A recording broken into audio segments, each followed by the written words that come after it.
नमस्कार दोस्तों, स्वागत है आपका हमारे YouTube चैनल जरधारी क्लासेस में। दोस्तों, उत्तराखंड जीके ऑनलाइन कोर्स में आज एक स्पेशल टॉपिक पे हम यहाँ पे वीडियो लेके आ रखे हैं, उत्तराखंड पृथक राज्य आंदोलन। दोस्तों, इस टॉपिक को पिछले कई दिनों से बहुत सारे अभ्यर्थी बोल रहे थे कि सर इस टॉपिक पे वीडियो बनाई जाए, तो आज फाइनली इस टॉपिक पे हम यहाँ पे आपको पूरी डिटेल्स बताएंगे। उत्तराखंड पृथक राज्य आंदोलन किस किस प्रकार यहाँ पे उत्तराखंड पृथक राज्य बना, शुरुआत कहाँ से हुई, कौन कौन से यहाँ पे आंदोलन हुए, कौन कौन सी घटनाएं इस पृथक राज्य आंदोलन में घटी, तो ये सारी चीज़ें इस वीडियो में आज हम जानने वाले हैं। तो चलिए दोस्तों, आज की वीडियो शुरू करते हैं।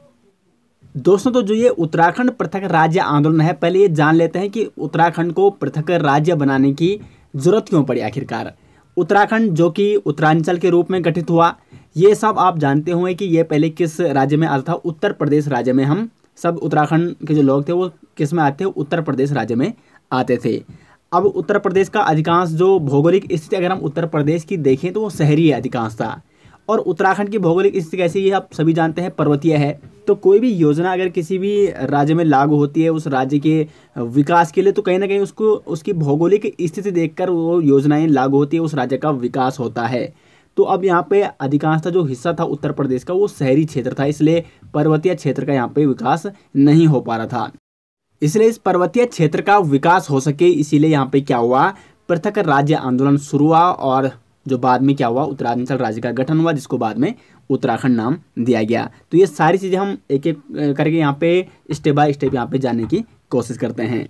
तो सबसे पहले जब उत्तराखंड पृथक राज्य आंदोलन शुरू हुआ था 5 और 6 मई को 1938 में श्रीनगर में एक विशेष अधिवेशन हुआ था कांग्रेस का, और इसकी अध्यक्षता कौन कर रहे थे, पंडित जवाहरलाल नेहरू ने इसकी अध्यक्षता की। तो इस कांग्रेस के अधिवेशन में जो श्रीनगर गढ़वाल में आयोजित किया गया था 5-6 मई 1938 को, इसमें उत्तराखंड को एक पृथक राज्य बनाने की मांग उठाई गई थी। उसके बाद 1938 में श्रीदेव सुमन ने गढ़देव सेवा संघ की स्थापना की। कहाँ की, दिल्ली में। 1938 में कहाँ की, दिल्ली में। ये कई बार पूछा जाता है, गढ़देव सेवा संघ की स्थापना कहाँ की, दिल्ली में। और इसका भी मुख्य उद्देश्य यही था कि उत्तराखंड को एक पृथक राज्य बनाना।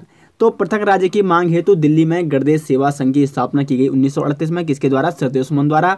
और इस गढ़देव सेवा संघ का नाम बाद में क्या पड़ा, हिमालय सेवा संघ कर दिया गया। उसके बाद 1946 में हल्द्वानी में कांग्रेस का एक अधिवेशन हुआ, जिसमें आपके अनुसुईया प्रसाद बहुगुणा और बद्रीदत्त पांडे, इन्होंने भी इसमें पार्टिसिपेट किया।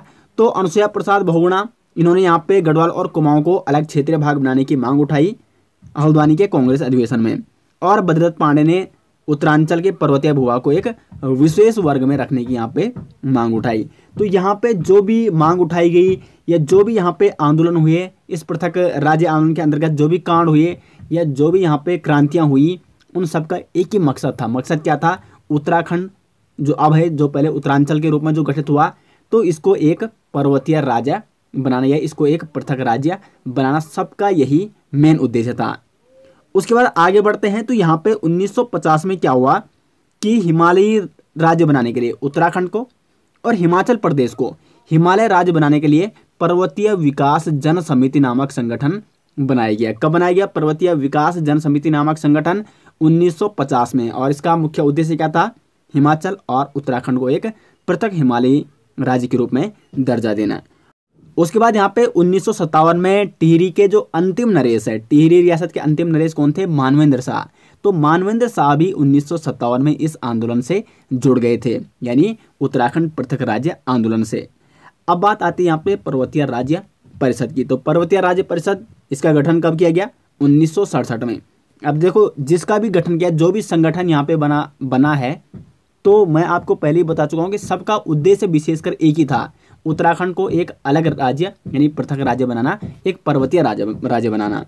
तो पर्वतीय राज्य परिषद का गठन 1967 में किया गया, और इसकी अध्यक्षता यानी इसके अध्यक्ष किसको बनाया गया, दयाकृष्ण पांडे को पर्वतीय राज्य परिषद का अध्यक्ष बनाया गया। और एक क्वेश्चन ये बनता है कि पर्वतीय राज्य परिषद का गठन कहाँ किया गया, तो रामनगर में, नैनीताल के रामनगर में पर्वतीय राज्य परिषद का गठन किया गया, जिसका अध्यक्ष यहाँ पे दयाकृष्ण पांडे को बनाया गया।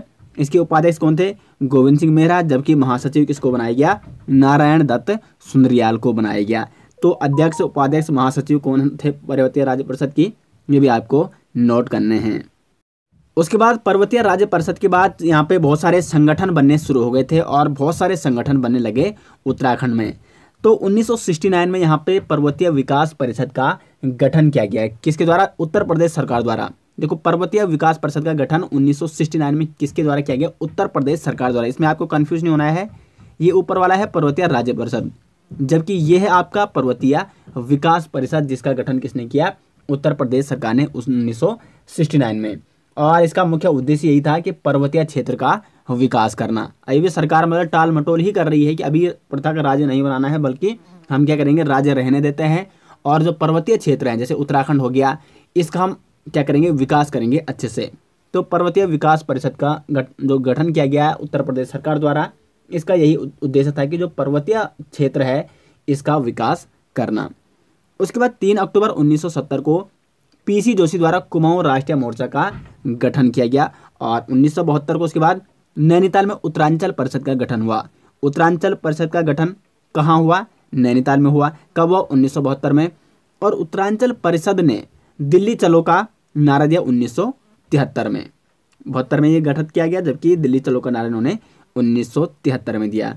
और उसके बाद 1976 में यहाँ पे उत्तराखंड युवा परिषद का गठन किया गया और 1979 में त्रेपन सिंह नेगी जी ने उत्तरांचल राज्य परिषद का गठन किया। तो जैसे मैं आपको बता चुका हूँ, यहाँ पे बहुत सारे संगठन गठित हो गए और सबका मेन उद्देश्य क्या था? उत्तराखंड को एक पृथक राज्य बनाना। उसके बाद उत्तराखंड पृथक राज्य आंदोलन में आगमन होता है यहाँ पे उत्तराखंड क्रांति दल का, जिसका बहुत बड़ा योगदान रहा है उत्तराखंड को पृथक राज्य बनाने में। तो उत्तराखंड क्रांति दल जो कि उत्तराखंड का एक क्षेत्रीय राजनीतिक दल भी है, तो उत्तराखंड यूकेडी जिसको आप कहते हैं, उत्तराखंड क्रांति दल जो कि एक क्षेत्रीय राजनीतिक दल भी है और यहाँ पे काफ़ी महत्वपूर्ण भूमिका निभाई है उत्तराखंड क्रांति दल ने उत्तराखंड को बनाने में। तो इसका गठन कब किया गया? 24-25 जुलाई 1979 को मसूरी में जो पर्वतीय जन विकास समिति थी, इनका क्या हुआ? सम्मेलन हुआ मसूरी में 1979 में। तो वहाँ पे उत्तराखंड क्रांति दल का गठन किया गया। तो ये क्वेश्चन कई बार एग्जाम में पूछा गया है कि उत्तराखंड क्रांति दल का गठन कब किया गया? तो वो किया गया 1979 में, जुलाई में, 24-25 जुलाई 1979 को। और इसका अध्यक्ष किसको बनाया? प्रथम अध्यक्ष तो ये बनाया गया कुमाऊं विश्वविद्यालय के जो तत्कालीन कुलपति थे डॉक्टर देवीदत्त पांडे। तो ये भी काफ़ी इंपॉर्टेंट है। यूकेडी यानी उत्तराखंड क्रांति दल के प्रथम अध्यक्ष किसको बनाया गया? डॉक्टर देवीदत्त पांडे, जो कि कुमाऊं विश्वविद्यालय के तत्कालीन कुलपति थे। उसके बाद जैसे ही यह उत्तराखंड क्रांति दल धीरे धीरे ये संगठन बड़ा होने लग गया, लेकिन होता ही है कि जब संगठन को ये बड़ा हो जाता है तो कुछ ना कुछ मतभेद उसमें देखने को मिलते हैं और इसी मतभेदों के कारण 1987 में उत्तराखंड क्रांति दल का विभाजन हो गया। तो उत्तराखंड क्रांति दल यानी यूकेडी का विभाजन कब हुआ? 1987 में। और उसके बाद इस दल की बागडोर किसने संभाली? तो काशी सिंह ऐरी ने उत्तराखंड क्रांति दल की बागडोर संभाली 1987 के बाद, जब इसका विभाजन हो गया। उसके बाद उत्तराखंड क्रांति दल ने उत्तराखंड बंद का आयोजन किया 9 सितंबर 1887 को। उत्तराखंड बंद का आयोजन कब किया गया? 9 सितंबर 1987 को। किसके द्वारा? उत्तराखंड क्रांति दल द्वारा। अब उत्तराखंड पृथक राज्य आंदोलन धीरे धीरे बढ़ता जा रहा था, काफ़ी बड़ा हो गया था और बहुत सारे लोग इसमें जुड़ चुके थे, बहुत सारे संगठन इसमें जुड़ चुके थे। तो कहीं ना कहीं जो राज्य सरकार है या केंद्र सरकार थी, तो कहीं ना कहीं उन्होंने भी इस आंदोलन को संज्ञान में लेना शुरू कर दिया था। अब बात ये थी कि अब जो उत्तराखंड को अगर पृथक बनाया जाए तो इसकी जो भौगोलिक स्थिति है वो किस प्रकार रखी जाए, यानी कौन कौन से क्षेत्र इसमें शामिल किए जाएं। तो जब पहले क्या सोचा, जो उत्तर प्रदेश राज्य सरकार थी, तो उन्होंने ये सोचा कि हरिद्वार को क्या किया जाए, हरिद्वार को हम उत्तर प्रदेश में ही शामिल करेंगे, बाकी जो क्षेत्र है जो अब उत्तराखंड है ही उसको उत्तराखंड में शामिल कर देंगे। लेकिन हरिद्वार, क्योंकि हरिद्वार था मैदानी क्षेत्र और उत्तराखंड किस तर्ज पे बनाया जा रहा था? पर्वतीय क्षेत्र के तर्ज पे उत्तराखंड राज्य का निर्माण हो रहा था, तो इसलिए हरिद्वार को सोचा गया कि उत्तर प्रदेश में रखा जाए। लेकिन उसके बाद 23 नवंबर 1987 को उत्तराखंड क्रांति दल ने राष्ट्रपति को एक ज्ञापन सौंपा, जिसमें यह कहा गया था कि जो हरिद्वार है उसको उत्तराखंड में ही शामिल किया जाए और हरिद्वार को उत्तराखंड में शामिल करने की मांग की गई। ये मांग किसके द्वारा की गई? उत्तराखंड क्रांति दल द्वारा 1987 को। इससे पहले एक और चीज़ आपको नोट करनी है कि अप्रैल 1987 को क्या हुआ कि उत्तराखंड क्रांति दल के एक व्यक्ति थे त्रिवेंद्र पंवार, उत्तराखंड क्रांति दल के उपाध्यक्ष उस समय। तो इन्होंने 1987 में संसद में एक पत्र बम फेंका और इसलिए संसद में पत्र बम फेंकने के कारण इनको काफ़ी यातनाएं और काफ़ी प्रताड़नाएं भी झेलनी पड़ी थी। उसके बाद 1990 में यहाँ पे क्या हुआ कि सर्वप्रथम जो उत्तर प्रदेश विधानसभा था, उत्तर प्रदेश विधानसभा में पहली बार उत्तराखंड पृथक राज्य का प्रस्ताव रखा गया। किसके द्वारा? जसवंत सिंह बिष्ट द्वारा। कब रखा गया? 1990 में। तो ये क्वेश्चन बहुत इंपॉर्टेंट है, कई बार एग्जाम में पूछा जा चुका है कि उत्तर प्रदेश विधानसभा में पहली बार पृथक राज्य का प्रस्ताव किसने रखा? जसवंत सिंह बिष्ट, जो कि उत्तराखंड क्रांति दल से संबंधित है। और कब रखा? 1990 में। उसके बाद जुलाई 1992 में उत्तराखंड क्रांति दल ने एक दस्तावेज जारी किया और जिसमें कहा गया कि जो उत्तराखंड बनेगा, पर्वतीय राज्य बनेगा, उसकी राजधानी कहाँ होगी? पहाड़ में ही होगी, यानी गैरसैंण को उसकी राजधानी रखा जाएगा। यानी गैरसैंण को उत्तराखंड क्रांति दल ने 1992 में उत्तराखंड की राजधानी घोषित की। उसके बाद 21 जुलाई 1992 को उस समय जो हरि सिंह रावत थे, उत्तराखंड क्रांति दल को जो लीड कर रहे थे, उन्होंने 21 जुलाई 1992 को गैरसैंण में उत्तराखंड राजधानी की नींव रखी और गैरसैंण का नाम क्या घोषित किया? चंद्रनगर घोषित किया। तो चंद्रनगर के नाम से भी जाना जाता है गैरसैंण को। तो अब देखो यहाँ पे काफ़ी आगे बढ़ चुका था यहाँ पे उत्तराखंड राज्य आंदोलन, पर्वतीय राज्य इसको बनाया जा रहा था और इसकी राजधानी भी कहाँ बनाई जा रही थी? पहाड़ में, यानी गैरसैंण में बनाने की मांग उठने लगी थी। अब यहाँ पे उत्तराखंड पृथक राज्य आंदोलन में आगमन होता है भारतीय जनता पार्टी का, जो कि उस समय काफ़ी बड़ी पार्टी तो नहीं थी, लेकिन जब कोई भी पार्टी देखती है कि कोई बड़ा आंदोलन खड़ा हो गया है, और जैसे मैंने आपको अभी बताया कि उत्तराखंड पृथक राज्य आंदोलन बहुत बड़ा आंदोलन बन चुका था, तो भारतीय जनता पार्टी ने भी इसके सपोर्ट में आना शुरू किया, क्योंकि उस समय उनकी संख्या कम थी, बड़ी पार्टी थी नहीं कोई, और कोई भी छोटी पार्टी यही सोचती है कि कोई अगर बड़ा आंदोलन शुरू हो रहा है तो हम उसका सपोर्ट करेंगे और कहीं ना कहीं हमें भी आगे बहुमत मिलेगा, हम भी एक बड़ी पार्टी के रूप में उभरेंगे। और हुआ भी यही। तो भारतीय जनता पार्टी ने इस आंदोलन का सपोर्ट करना शुरू कर दिया। तो 1987 को क्या हुआ है कि लालकृष्ण आडवाणी की अध्यक्षता में अल्मोड़ा में एक बैठक हुई और इस बैठक में ये निर्णय लिया गया कि उत्तराखंड को उत्तर प्रदेश से अलग किया जाए और इसका नाम क्या रखा जाएगा? उत्तरांचल रखा जाएगा। तो इसका नाम उत्तरांचल प्रस्तावित किया गया 1987 में। और उसके बाद 1988 में भाजपा के थे शोभन सिंह, इनकी अध्यक्षता में उत्तरांचल उत्थान परिषद का गठन किया गया। उत्तरांचल उत्थान परिषद का गठन कब किया गया? 1988 में। किसने किया? शोभन सिंह ने उत्तरांचल उत्थान परिषद का गठन किया। और अब 1991 में क्या होना था कि उत्तर प्रदेश में चुनाव होना था विधानसभा का, और इस विधानसभा चुनाव को मौका देकर यहाँ पे भाजपा सरकार ने क्या किया कि अपने मैनिफेस्टो में, यानी घोषणा पत्र में ये जारी कर दिया कि उत्तराखंड का हम क्या करेंगे? उत्तराखंड को एक पृथक राज्य बनाएंगे, उत्तर प्रदेश से उत्तराखंड को पृथक राज्य के रूप में गठित किया जाएगा। अब देखो यहाँ पे भाजपा सरकार, एक तो उस टाइम जो भाजपा पार्टी थी वो धीरे धीरे उभर रही थी। एक उन्होंने राम मंदिर का मुद्दा पकड़ा हुआ था, ऊपर से इन्होंने यहाँ पे इसको भी सपोर्ट कर दिया, यानी उत्तराखंड पृथक राज्य आंदोलन को, और इसका ये सारे परिणाम इनके पक्ष में गए। इसका परिणाम क्या हुआ कि 1991 में उत्तर प्रदेश में भाजपा सबसे बड़ी पार्टी के रूप में उभरी और उत्तर प्रदेश में बन गई भाजपा की सरकार। और उस समय भाजपा के मुख्यमंत्री किसको बनाया गया? उत्तर प्रदेश में कल्याण सिंह रावत को बनाया गया प्रदेश में, यानी उत्तर प्रदेश में भाजपा का मुख्यमंत्री। अब इन्होंने, जैसे कि आपको पता है कि इन्होंने घोषणा पत्र में, यानी अपने मैनिफेस्टो में ये जारी किया था, ये घोषणा की थी कि उत्तर प्रदेश से उत्तराखंड को पृथक करके एक अलग राज्य बनाया जाएगा। इसलिए इन्होंने, यानी भाजपा सरकार ने उत्तर प्रदेश में अगस्त 1991 में उत्तर प्रदेश की भाजपा सरकार ने पहली बार उत्तराखंड पृथक राज्य प्रस्ताव विधानसभा में पास कराया। यानी पहली बार उत्तराखंड पृथक राज्य जो प्रस्ताव था वो विधानसभा में कब पारित हुआ, कब पास हुआ? भाजपा सरकार के शासनकाल में, अगस्त 1991 में। लेकिन उस समय केंद्र में किसकी सरकार थी? कांग्रेस की सरकार थी। अब जब तक केंद्र से अनुमति नहीं मिली तब तक उत्तर प्रदेश को पुनर्गठित नहीं किया जा सकता, उत्तराखंड को पृथक राज्य नहीं बनाया जा सकता। अब केंद्र में हो गई कांग्रेस सरकार, राज्य में हो गई भाजपा सरकार, मतभेद हो गए और फिर जो मुद्दा था उत्तराखंड पृथक राज्य आंदोलन वो धरा का धरा रह गया। अब आगे बढ़ते हैं तो आगे क्या हुआ कि अब आपको पता है कि कल्याण सिंह रावत आगे उन्होंने इस्तीफा दिया। क्यों दिया? जब बाबरी मस्जिद वहाँ पे ढाई गई तो 6 दिसंबर 1992 को कल्याण सिंह रावत ने मुख्यमंत्री पद से इस्तीफा दे दिया। अब जिस पार्टी ने प्रस्ताव को विधानसभा में भी पारित कर दिया था, अब जब वही पार्टी नहीं रही तो कहीं ना कहीं आंदोलन थोड़ा ढीला पड़ गया। अब यहाँ पे उत्तर प्रदेश में होने थे चुनाव, और उत्तर प्रदेश के जब चुनाव हुए तो वहाँ पे भाजपा हार गई और वहाँ पे किसकी सरकार बनी?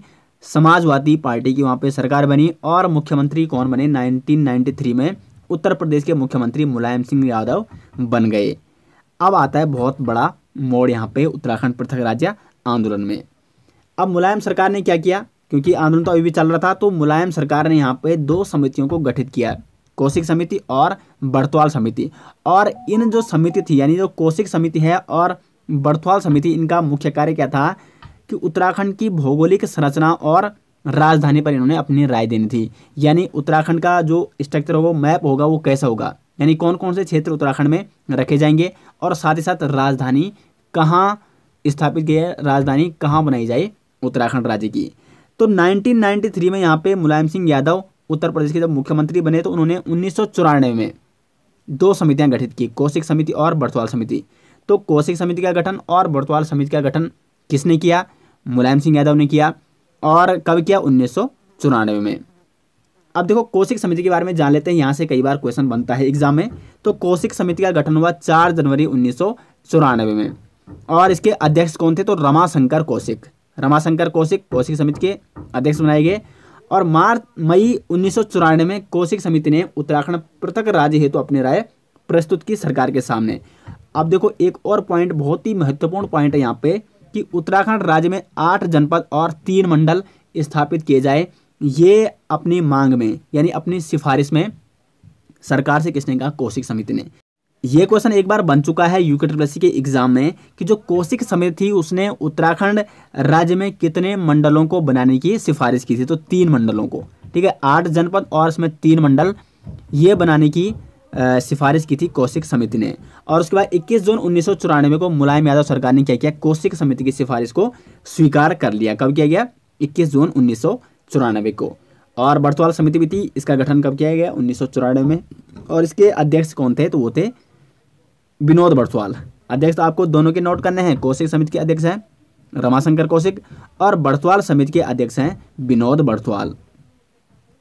लेकिन अभी भी इतनी जल्दी उत्तराखंड पृथक राज्य नहीं बन पाता। अभी भी इसमें बहुत सारे मोड़ आने बाकी हैं, बहुत सारे क्रांतियां होनी अभी बाकी है। तो वो हम जानेंगे इसके पार्ट 2 में, यानी नेक्स्ट वीडियो में। तो आज हमने आपको यहाँ पे कौन कौन सी समिति यहाँ पे गठित की गई, कौन कौन से संगठन यहाँ पे बने उत्तराखंड पृथक राज्य आंदोलन में और कैसे कैसे इसकी शुरुआत हुई और कौन कौन सी पार्टियों ने इसका साथ दिया, तो ये सारी चीज़ें आज हमने यहाँ पे आपको बताई। और इसका जो पार्ट 2 आएगा उसमें आपको अगस्त क्रांति हो गया, मुजफ्फरनगर कांड हो गया, मसूरी कांड, खटीमा कांड और उत्तराखंड पृथक राज्य कैसे बना, वो सारी चीज़ें हम पार्ट 2 में जानेंगे। तो आशा करते हैं दोस्तों आपको ये पार्ट 1 अच्छे से समझ में आ गया होगा। आपको वीडियो कैसे लगी, वीडियो के बारे में कमेंट बॉक्स में राय जरूर दें और वीडियो को लाइक और शेयर अधिक से अधिक जरूर करें। मिलते हैं दोस्तों नेक्स्ट के साथ, तब तक के लिए धन्यवाद।